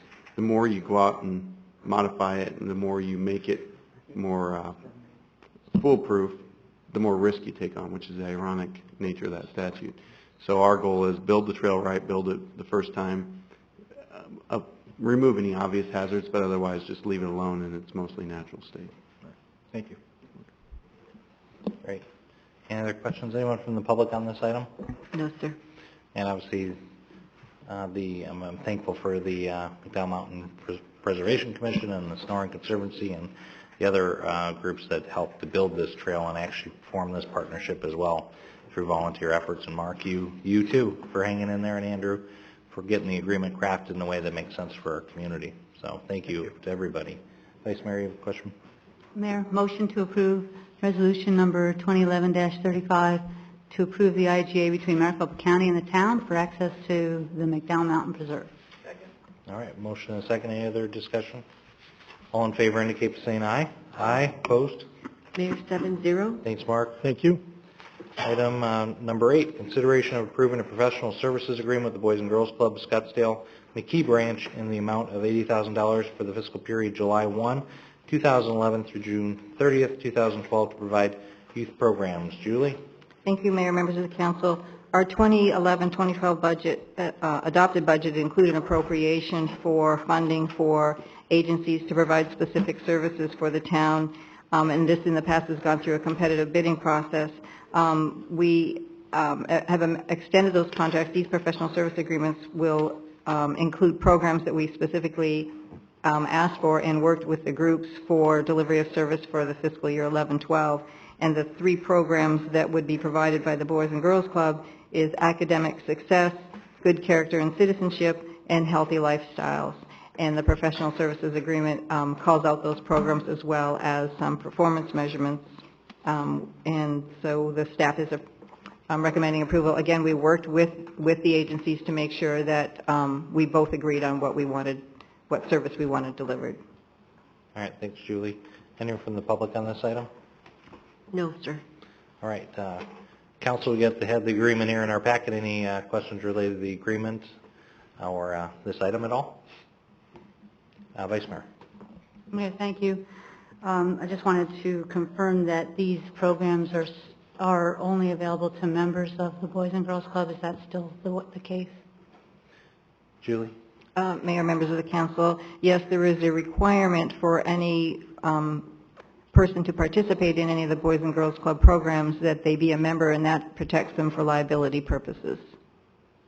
Thank you, Julie. Mayor, I know with a lot of these contracts and this discussion has just brought a lot of angst all for years, and then including this year. And so, I'm not completely at ease with this, but, with all the scrutiny and all the work that's been done, and I certainly don't want to leave any of these organizations in the lurch at this late date, but I am glad and grateful that we're going to have the opportunity to talk about these things when we have our retreat, and just all of us really to be together and to be able to talk honestly about these things and make sure that we can all get on board with them or however we decide to go forward. Thank you. Any other comments on the agreement with the Boys and Girls Club? Vice Mayor, Councilmember Leger, do you have I make a motion. Move to approve the professional service agreement with Boys and Girls Clubs of Scottsdale and disbursement of funds as stipulated in the contract. Second. All right. First and second. All in favor indicate by saying aye. Aye. Opposed? Mayor, 7-0. Thank you. And thank you, staff, for working on these agreements with the providers and providers for doing more with less from our budget. Item number 9, consideration of professional service agreement with the Fountain Hills Community Theater in the amount of $72,240 for the fiscal period July 1, 2011 through June 30, 2012 to sponsor theater performances for Fountain Hills residents. Julie? Thank you, Mayor, members of the council. The community theater made a formal presentation to the town council regarding programs and deliverables as that was appropriated in the budget. And this proposal indicated that with the appropriated funds, that the theater, that the town would underwrite 5 youth programs and would fully underwrite 2 adult programs. And those programs are for the youth, Beauty and the Beast, Legends in the Attic, Elves and the Shoemaker, Seussical Jr., and Chapters Ya Boy production, and then fully underwrite the following performances: Crazy for You and the MAME season finale. All right, thanks, Julie. Anyone from the public on this item? Yes, Mayor. Andy Bell. All right, thank you.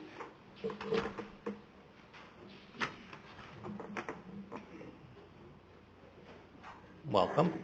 Hi, thank you. I'll just make this extremely brief. Perhaps this will also be spoken about in your retreat.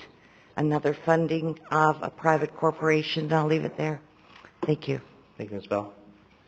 All right, any questions or comments on the agreement or the arrangement with the Fountain Hills Community Theater? Vice Mayor. Mayor won't be voting on this. All right. Thank you. Councilmember Brown? I'd like to make a motion to approve the professional service agreement with the Fountain Hills Community Theater and disturbance of the funds stipulated in the contract. All right, thank you. And a second? Second. Any other discussion? All right, all in favor indicate by saying aye. Aye. Opposed? Mayor, 6-0. Thank you. All right, item 10, consideration of professional service agreement with Extended Hands Food Bank in the amount of $30,250 for the fiscal period July 1 through June 30th, 2012, to provide food and social service referral for Fountain Hills residents. Julie? Thank you, Mayor, members of the council. As the other groups, the Extended Hands Food Bank made a formal presentation to the council in September regarding the programs and deliverables. The proposal indicated that with funds of $30,250, the contract would include the following deliverables that both the staff and the Extended Hands Food Bank work together with, and that would be that they would provide requests and food to low-income applicants using the state of Arizona guidelines. It would also be an outlet for community service hours for Fountain Hills, and in addition, the food bank would provide the town with quarterly financial statements showing a breakdown of the expenditures with the town funds. All right, thanks, Julie. Anyone from the public on this item? No, Mayor. All right, thanks. Obviously, this year on all these agreements, we're trying to, and work with the Executive Budget Committee and then come through the budget process, is to try to define more of the scope of services so we can be more transparent, more clear about what's going on. Obviously, we had to reduce our budget on all those items.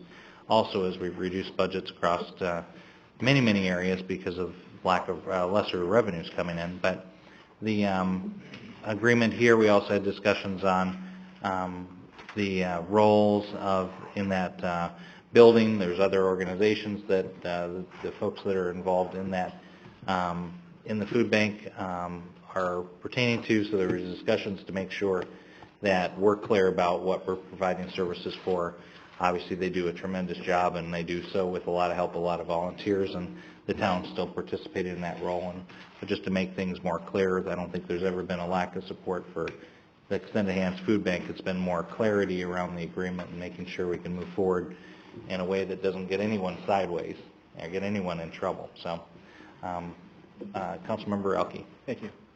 Now, I think it's important to state that I'm looking forward to the retreat as well, because I think with the budget problems that we're having here, that it's important to have a frank conversation about all the community service contracts and funding for those going forward, because as revenues continue to decline, as we've seen with the presentation that Julie gave, and you know, this road bond that's being presented here that we're going to be voting on next month is an indicator of the problems that we're having as far as the budget is concerned in maintaining the roads and continuing funding these sorts of things. So I think it's important for us to really have an honest and frank discussion about these early on, so if the council does make some decisions to reduce funding even more or even eliminate funding for some of these programs, that we're able to put some of these agencies on notice sooner rather than later, because frankly, I mean, the town's running out of money. And it was, you know, it was difficult to get the 20% reduction across the board, and it was obviously necessary, but I think going forward, we're going to have to look at everything very, very closely. Yeah, and then I'm glad you mentioned that, because it reminded me that each one of these three organizations we talked about tonight also rely far more on donations and charitable giving from others and their time than they do from the town. So we're just a piece of these organizations. The food bank is a big example of that, and the concern shared by Pastor Iverson previously was, you know, if we talk about the government, the town funding these services, maybe the other folks that gave previously won't give, but that's not all. We're giving less. Our supply, our support for the Extended Hands Food Bank and these other organizations has declined. So the need is even greater for these organizations to deliver their very important service. Obviously, getting food to those that are hungry in Fountain Hills, it's been growing. So the need is greater. So as a community, we need to support these. As a government, that's the role that's being altered here a little bit. The community is always supported, and they need to keep supporting these organizations. Councilman Rauke? One of the other things that have been brought up through some constituents is, why are these being funded and not others? Why not, perhaps Kiwanis Rotary? And I know in the past that the town had a process whereby I think there was a committee that chose which nonprofits were to get funding. And then it was just ultimately decided on these ones for the particular service that they're providing. I know it's not necessarily just money that's given away without strings attached to it. But I have been approached by other organizations to say, well, where do we apply? How do we ask the town for money to support certain programs and projects? And we've got this great program, or can we bid to provide this particular service? And those are things that I think we need to make sure that we address when we have our retreat, and make sure that we're very honest and forthright about these things, and not be afraid to touch, to look at these things closely. It's almost like on a national level, Social Security is the third rail. Any politician that talks about Social Security, they're done. And I think these programs here are our third rail here in Fountain Hills. And too many times, I think in the past, people, specifically those sitting up on these dais here today and perhaps in the past, are afraid to talk about these things in earnest and say, should the town really be funding them? And I think it's worth at least a dialogue during the retreat. Yep, great. Yeah, it is. And that also goes to the role of government. It's an important dialogue to have, and particularly in funding social services and the role of the community as well. The staff's done a great job. I commend the council. We did reduce it, and it was difficult because it's a very hard thing to do. These funding sources, if we go back historically, perhaps we'll reflect on those at the retreat. Up till 4 years ago, the funding was dramatically less for all these organizations, and probably no funding for some of them. So it's definitely, once it started, it's definitely very difficult to back out, but obviously it was necessary as well. All right, can we get a motion on the Extended Hands Food Bank item? I move to approve the professional agreement with Extended Hands Food Bank and disbursement of funds as stipulated in the contract. Second. All right, any other discussion? Second. All right, thank you. Any other discussion? All right, all in favor indicate by saying aye. Aye. Opposed? Mayor 7-0. Thank you very much. Item number 11, consideration with possible direction of staff regarding a request by Fountain Hills Chamber of Commerce relating to renaming a street in honor of the late Councilmember Keith McMahon under the town's adopted naming policy. Julie. Thank you, Mayor, members of the council. The Chamber of Commerce approached the town with a resolution to honor the late Councilmember Keith McMahon by renaming a street to Keith McMahon Drive. Staff worked with the Chamber, and together we came up with 3 proposals. The first one was to rename a section of Verde River Drive, the small piece between Paul Norden Parkway and Avenue of the Fountains, to Keith McMahon Drive. The second one was to rename the entire street of Avenida Vida Buena to Keith McMahon Drive. And then a third option was to dedicate a section of Avenue of the Fountains as Keith McMahon Square. We've talked to the Chamber and had them look at all of the options, and the Chamber has chosen option number 2, which is to rename Avenida Vida Buena to Keith McMahon Drive. Well, you really say that. How do you say that first word? Avenida Vida Buena. That's really something. Well, great. And with this, we've been talking about this for a while, and I know the Chamber indicated interest in doing something right after Keith had passed. And it's been over 2 years now, and that's our policy. So, and there's obviously a beautiful memorial stone and bust of him there right by the library, which is so nice to see. But this is great. So I appreciate the Chamber bringing this forward. As you guys we're all very close with Keith, but obviously his heart was, if it was anywhere, if he had to pick, it was the Chamber and helping out small businesses. And it's too bad he's passed, but appreciate you bringing this forward. Anyone from the public on this item? Yes, Mayor. We have 2 cards, Joe Skian and then Frank Ferrara. Great. Mr. Skian, yep.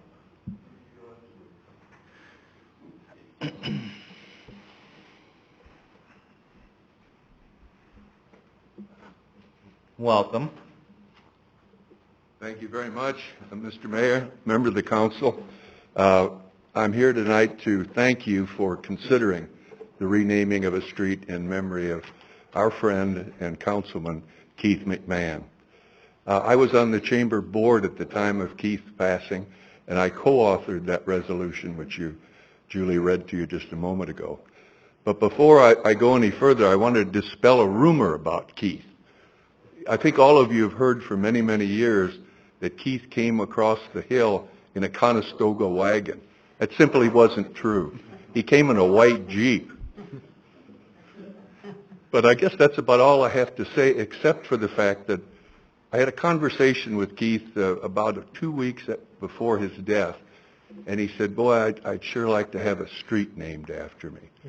So I talked to Jeremy Hall over at MCO, and of course, Jeremy said at the time, he said, we have no plans to build a street. He said, we'll do it, but that was a couple of years ago, as you pointed out, and there is still no street named after Keith McMahon because there's no street being built. And the night before he died, there were a bunch of us at the American Legion. We were having corned beef and cabbage. And Keith said, how are you making out on that street? And I told him that I was still working on it. And of course, he passed away during the night of the next morning. But I thank you for the opportunity once again to address you and appreciate your consideration. Yeah, thanks, Ms. Skian.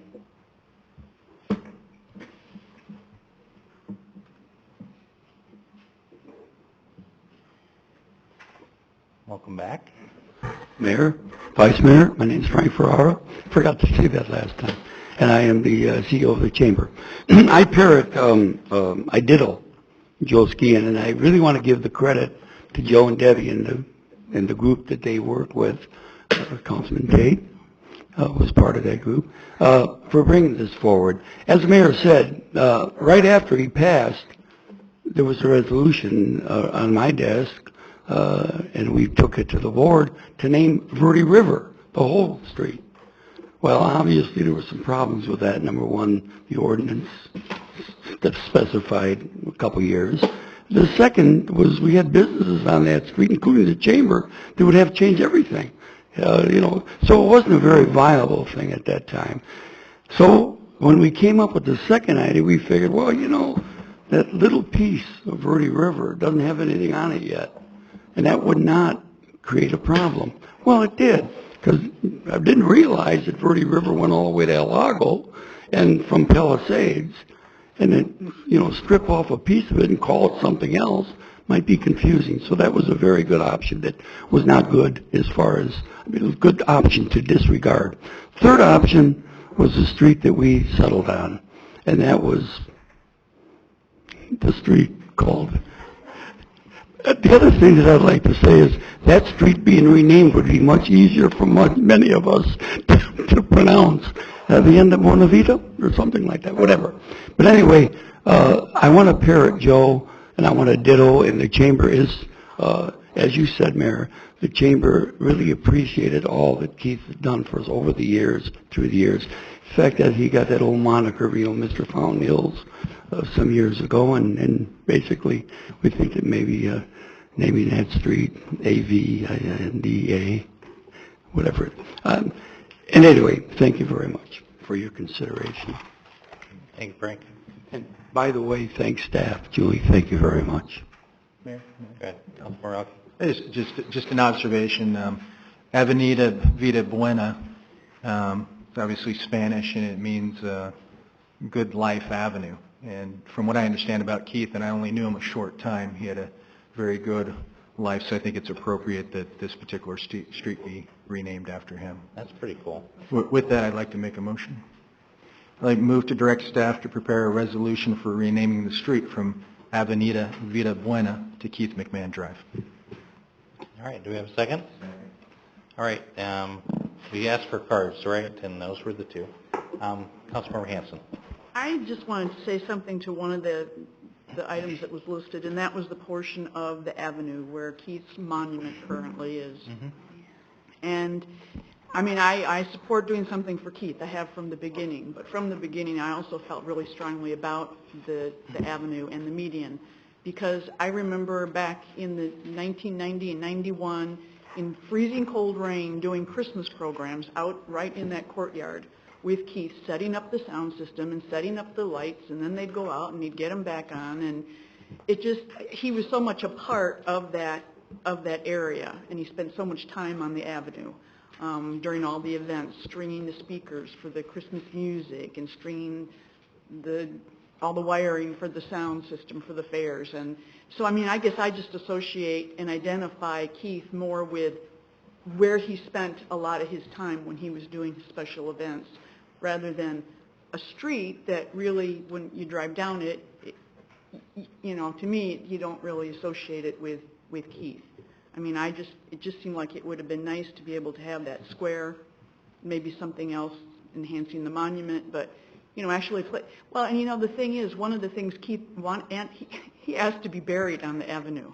Now, obviously that could not be done, but he also then requested to have some of his ashes put on the avenue. So I think he kind of had a connection with that area as well. So that's why I felt kind of strongly about something that you could go and sit on a bench and there'd be something there of Keith and, you know, kind of remember him.